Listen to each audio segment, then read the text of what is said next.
2 Samuel chapter 4. And when Saul's son heard that Abner was dead in Hebron, his hands were feeble, and all the Israelites were troubled. And Saul's son had two men that were captains of bands.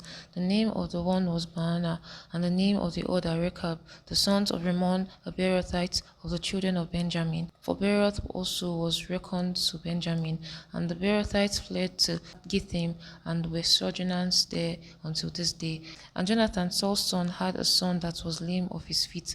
He was 5 years old when the tidings came of Saul and Jonathan out of Jezreel, and his nurse took him up and fled. And it came to pass, as she made haste to flee, that he fell and became lame, and his name was Mephibosheth.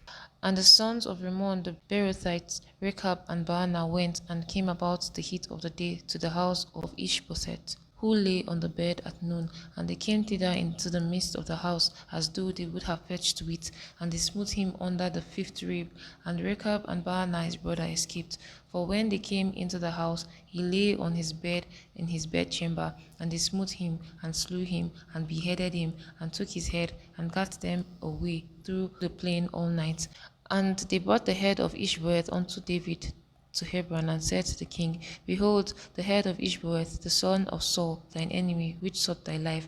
And the Lord hath avenged my lord the king this day of Saul and of his seed.